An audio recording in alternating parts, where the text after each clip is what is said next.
सुप्रभात प्यारे बच्चों। कविता की अंतिम पंक्तियां हैं और कविता है हम पंछी उन्मुक्त गगन के। सभी ध्यानपूर्वक इसका अर्थ समझेंगे।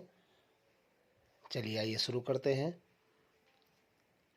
होती सीमाहीन क्षितिज से इन पंखों की होड़ा होड़ी, या तो क्षितिज मिलन बन जाता या तंती सांसों की डोरी। पिछली पंक्तियों में आपको बताया गया था जो पक्षी है वो अपनी कैसे इच्छाएं पूरी करना चाहते हैं उसका वर्णन हुआ है। अब वो आगे क्या चाह रहे हैं उनका वर्णन इन पंक्तियों में दिया गया है। होती सीमाहीन क्षितिज से, क्षितिज, ये जो क्षितिज शब्द है इसका अर्थ है धरती और आसमान के मिलने का स्थान। इन पंखों की होड़ा होड़ी यानी कि पक्षियों को जो पंख दिए गए हैं, होड़ा होड़ी उनमें होड़ लगी हुई है। कैसे होड़ है? आगे बढ़ने की। जब एक पक्षी आगे उड़ता है तो दूसरा पक्षी उससे आगे निकलने की कोशिश करता है, जिससे उसकी रफ्तार बढ़ जाती है, उसकी उड़ने की गति बहुत तेज हो जाती है। इसीलिए उनमें कंपटीशन हो जाता है, जिसको आप अंग्रेजी में कंपटीशन कहते हैं, उसको हिंदी में यहाँ दिया हुआ है होड़ा होड़ी।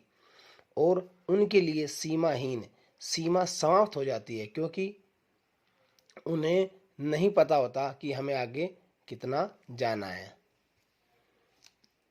ठीक है।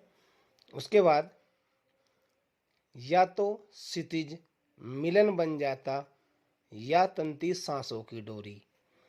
पक्षी कह रहे हैं कि या तो क्षितिज यानी कि जहां धरती और आसमान मिलते दिखाई देते हैं, या तो वो मिलन बन जाता है, अर्थात ये अपने उस स्थान तक पहुंच जाते हैं, अपने उस लक्ष्य को प्राप्त कर लेते हैं, या फिर तंती सांसों की डोरी, सांस को, जो हमारी श्वास है वो एक डोरी के समान बताया गया है।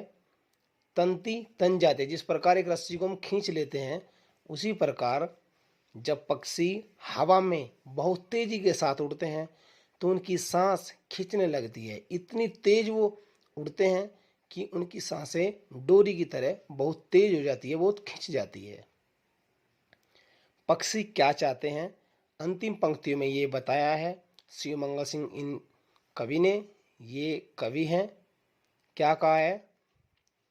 नीड न दो चाहे टहनी का, ये उनकी आशा है।